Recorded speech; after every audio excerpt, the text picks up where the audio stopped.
people can start losing weight just by making better decisions. Motivation is driven from the inside out. Use flexibility as a tool. Rely on structure when it's helpful. This is where we discuss the possibilities. Hey guys, I'm Dr. Kori Propst with the Diet Doc, VP and Wellness Director, and welcome to the Life Mastery Podcast again today. I'm here with Dr. Joe Klemczewski, founder, and I think we're going to dig into a topic today that is really going to kind of rock your world. We are going to be answering the question, does my body fight me? Yeah, so what I wanted to do with part of our topic time is continue something I started almost 15 or even more years ago with a column I wrote for Natural Bodybuilding Magazine, which was titled Science or Fiction. And I know it can be fun to dive very far into topics and create feature content, but sometimes just creating one unanswered question, things that are happening in the science world or culture, and giving it a thumbs up or thumbs down is helpful. So it's kind of a potpourri in science and nutrition and wellness. We want to take one topic at a time. And this was Kori's suggestion. Does my body fight me? What happens with my metabolism? Why isn't it purely linear and easy? And there are some really important scientific principles that I think we can go over when it comes to digestion, assimilation, how our body uses different substrates as energy, because there is a lot happening under our skin when it comes to how this all happens. So, Kori, I love the topic. Glad you wanted to hit this question. What do you think maybe the biggest questions, or what do you hear from clients in terms of how they phrase this frustration? Sure. Well, I like that you use the word frustration. And to me, being a health psychologist, I'm going immediately to, well, we need to chat about what's getting you so riled up. Clearly, there are questions that need to be asked, and is my body fighting me isn't necessarily one that's going to lead them down the best, most generative, open, curious path. But it is one that I hear a lot. Like, why is it happening this way? How come things are slowing down? I do feel, in my mind, I've got this image of fat cells like punching me in the face, sort of a thing. And so I hear that question. Why is my body fighting me? Yeah. Right. Well, one of the first things, I'll go through sequentially, I think, what people experience. And the first thing is we start dieting. So we're going to be eating a little bit less. We're doing something. We're following a plan, making better choices. And naturally, if you are in a calorie deficit, you're going to have even fewer carbohydrates, going into your GI system. And so your body's going to start releasing stored carbohydrates or glycogen from primarily your liver and muscle tissue. And they contain, or they hold, a lot of water, 3 times their weight in water. So it's very easy to get some pretty rapid results initially, and then it does slow down. And some of that is us just understanding what normal, appropriate physiological weight loss can be in terms of pace. So a lot of people get frustrated thinking, well, gosh, I'm only losing a pound a week. That's horrible. I need to speed this up. That's a lot of freaking weight. I mean, that's a 500 calorie deficit every day. And when you look at the amount that your body may normally need, that's a pretty large percentage. So 1 or so pounds for a female is a very strong pace. 1 to 2 pounds for a male is strong. I cannot lose more than a pound a week myself with a small frame, low metabolism. So you have to understand that, to know what the boundaries really are. But the second part to starting is understanding how much food it takes for you to not lose weight. So you use the metaphor of your body fat cells punching you in the face. The amount of food to suspend your metabolic rate into a non-losing or maintenance level is a lot more than just dropping down a couple hundred calories and then you're going to start losing. And I think there's quite a really buffer big there. misconception with most people. Would you agree? Where, yeah. So I like to say that there's a transitional phase, kind of a short-term transitional phase. So you start dieting, you lose weight, you get through that glycogen and water loss, You see what your body fat pace is going to be. And then very quickly, within a couple weeks, your body settles into, okay, this is my new level of food. I'm now in a calorie deficit, meaning I'm having to harvest other energy substrates, stored carbohydrate, body fat, even amino acids if you're not careful, meaning you could lose lean body mass. So there's another place where you almost have to think, okay, I've started my diet, now I'm settling in. Now I need to really assess and see what my core nutrition plan is going to be. And then I think we can really start talking about what's happening biochemically and the whole neural gastric loop. But what does that sound like when you explain things maybe in those terms to clients? Do they typically get it, or do those different phases even get kind of register to them?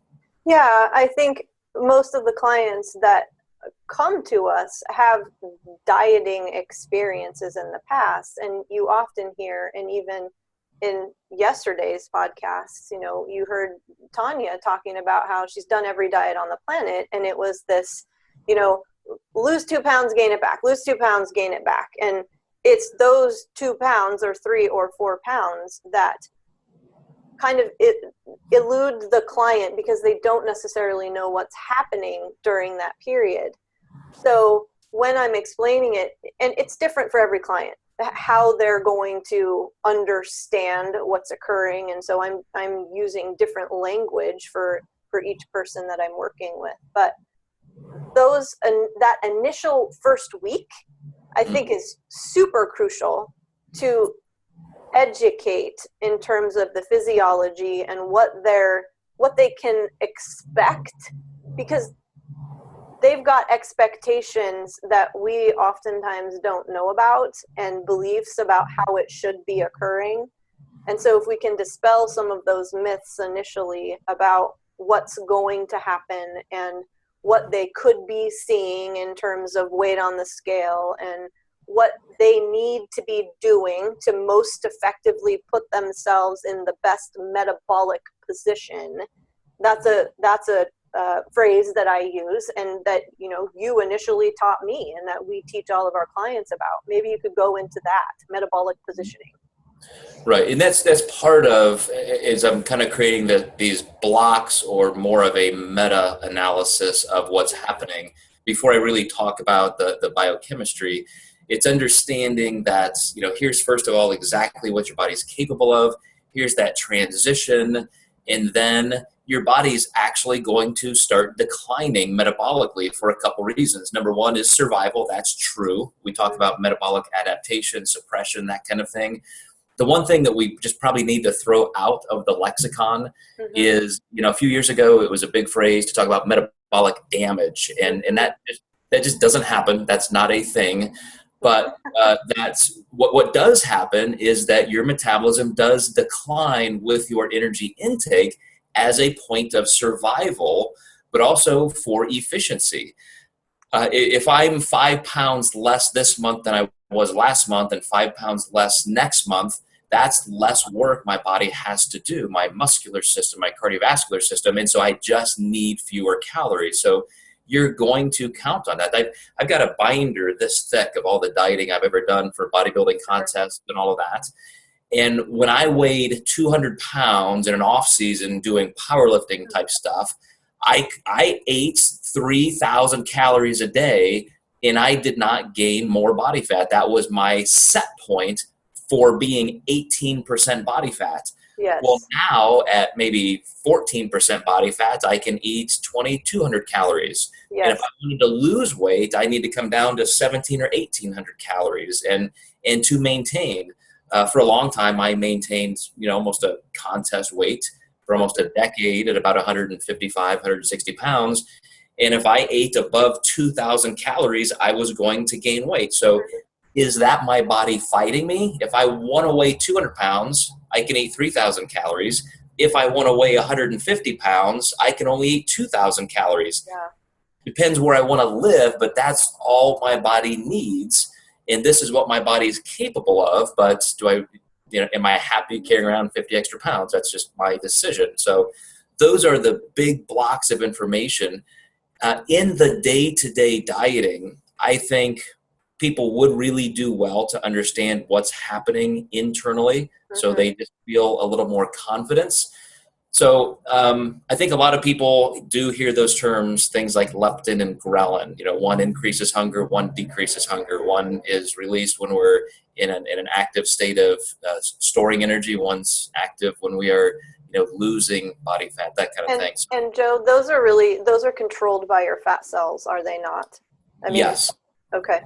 Leptin is actually created and released in your fat cells, and ghrelin is in the lining of your GI system. But there are always opposing hormones, just like insulin and glucagon. Right. One is there to make your body store energy. One is there to retrieve energy. And with the two hormones, it's way more complex than just these two opposing groups. But they're kind of the master hormones that at least are indicative of what's happening if you're going to do blood work and look. But here's what happens, and this is why some of this stuff doesn't matter if you're going to be really consistent. Had a client just email me saying, hey, last week was tough. My food was up and down. Hunger was all over the place. But this week I just kind of locked in and did everything right. And even though I'm eating less now, her food intake is as low as we could possibly take it, because that's what she wants to do for her goals. And she said, man, I woke up and I felt amazing. I had a great workout. How could that possibly happen now that I'm eating less food? Last week I was eating more. I was out of control eating more, and I felt like shit. Yes.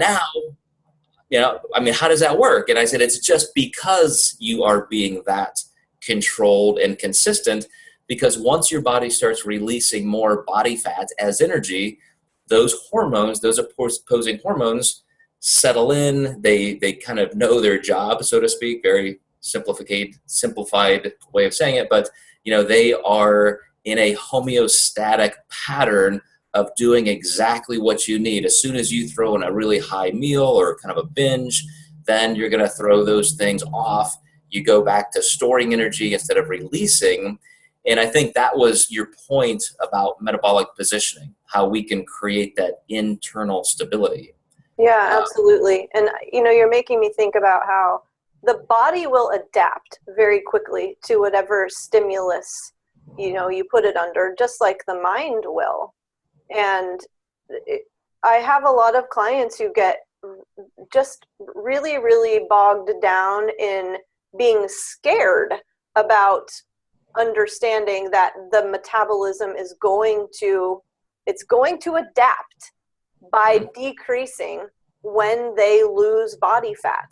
And so if they, just like you said, on a very practical level, if you're living at a lower body weight, then you don't need to eat as much food to maintain that body weight, because you're not burning as much energy. And, this is where we get into, it's another term like metabolic damage doesn't exist. Reverse dieting does not even necessarily make any sense. And that may be a whole nother topic for another podcast.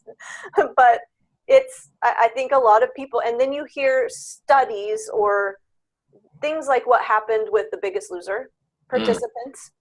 And you read about that, or clients read about that, and it completely freaks them out in terms of what they can expect from their own bodies. Yeah, now that is a bit of a different topic, because if you constantly gain and lose every time you diet, you can make your body more resistant to losing weight, because in just terms of evolutionary survival, your body is going to say, man, I need to hang on to this stuff, because every time I lose it, that puts my body under stress, survival stress. So that is an important thing to understand.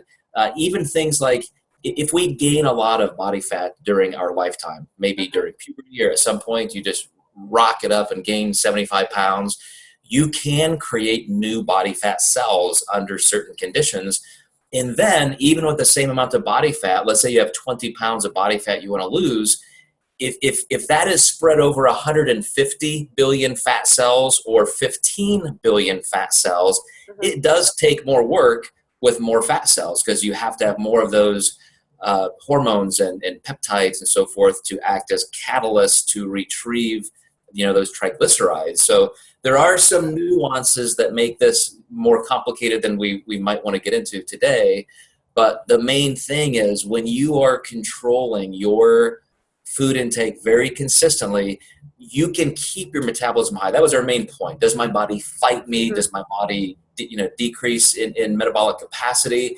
And it does adapt, but it doesn't crash. The studies I have read that I think are the most valid show that if you're going to, again, not damage your metabolism, but suppress it unduly, it takes 2 to 3 months minimum of eating 500 calories or less every day. So the person who says, I was dieting really, really hard and I damaged my metabolism, well, they might diet hard for 2 or 3 days and then they binge and all of these things. Right. And that actually stimulates your metabolism. Mm-hmm. So binging does not wreck it, it stimulates it.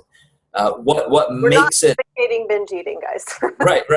What makes it difficult is when you keep going up and down with all of that instability, you can create some resistance to dieting, to the effects of those hormones. So just like type 2 diabetes is basically insulin resistance. When you have all of that chaotic stuff happening and you're constantly just making your calorie intake go, so far up and down repeatedly, that's what you need to watch for. But in terms of just the original question, absolutely, you need to understand that your body's not going to fight you unless you do things, as I said, in just pure chaos long-term or very low calorie. But you do have to understand normal metabolic transitions and then normal metabolic adaptation.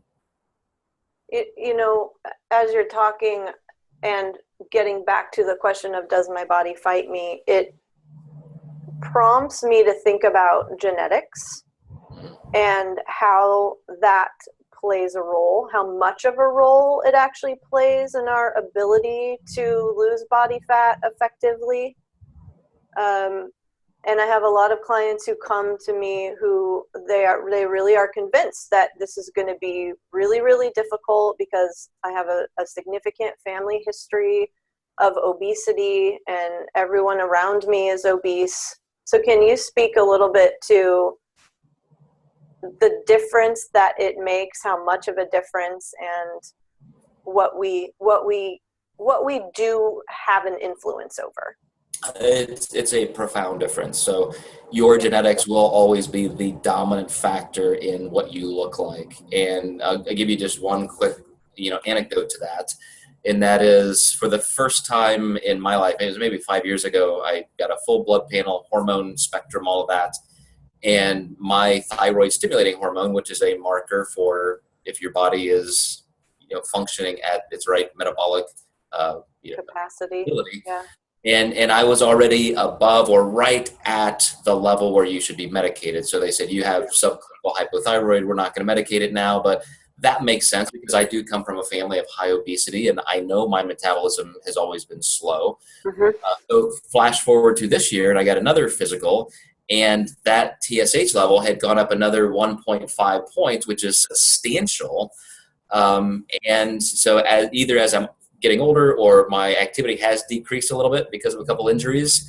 But then ironically, my wife went in and had her first physical ever and her TSH is at the very bottom. And Tracy is an ectomorph, always extremely lean. Yeah. And so, I mean, that you show the genetic pattern, her TSH levels are here and she's super lean.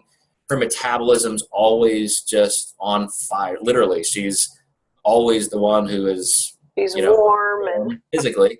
And, I'm the one buried under the covers and all of that because that's my genetic base. So even the amount of body fat cells, as I mentioned earlier, is genetic. All of those things are huge factors, but the way you get around that is simply knowing that that's where you are. I, for example, have had siblings, aunts, uncles, parents who have been obese. I'm talking 100 pounds plus above their ideal weight. And I could very, very easily be there, but I simply know my body, know what those ranges, those boundaries are for me, and I can live right there. That's my choice. It's always going to be my body's propensity to go there if I let it, but that's under my control. Right. Okay. So you're speaking to the environment now and the areas that you can influence, which are the food you eat, the quality of the food you eat, the structure of your nutrition, how much you choose, getting back to that word choice, to eat. Okay, awesome. Absolutely. Yeah. So where do we go from here? What's the takeaway for individuals who come in and they think my body is fighting me, I'm not going to be able to do this? I think, as you said, the client education or the viewer education is important. So knowing these things, knowing what those normal transitional points are for dieting. And as you start documenting it, I mentioned how I have recorded notes and metrics for all the diets I've ever been on. That's important. You should track that, and you'll start seeing at what calorie levels and protein, carbs, and fat ranges you perform at now versus next year. And I know we've talked about this in previous podcasts, but that's where some structure is very important for you to categorize, document, and assess, interpret that information. I'll kind of close with this example. Another email from a client this morning.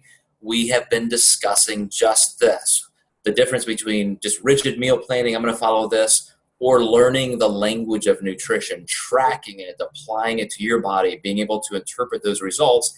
And I said, that is where you have to start, or you're never going to learn what your body can do, and it's always going to be frustrating. So whatever your genetic metabolic capacity is, whatever you're going to do in terms of dieting, it's all incumbent on you to decide if you're going to master this or just kind of be tossed by the waves and always be frustrated.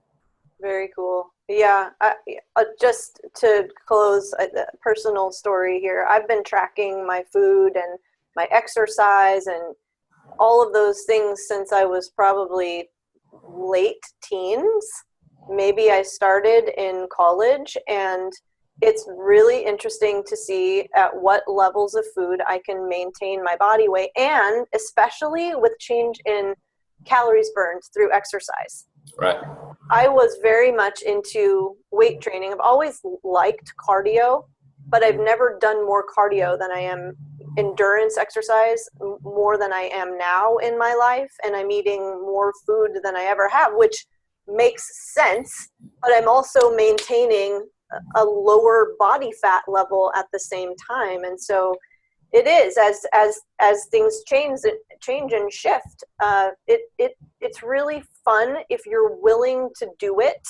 And I don't even think it's about willpower. It's, what do I want to learn here, and what can I glean from the data to see how our bodies change. Yeah, your body might fight you in ways that are normal, but you're always going to be the winner. You're always in control, and understanding the rules of the game based on your physiology is what's going to make it so much easier than people think. There it is. Well said. All right. Thank you, Joe. Thank you, Kori. You bet. Thanks, guys. Thanks for joining us for the Life Mastery Podcast. We will be back again soon. Please like and share this episode. Take care. Bye, guys.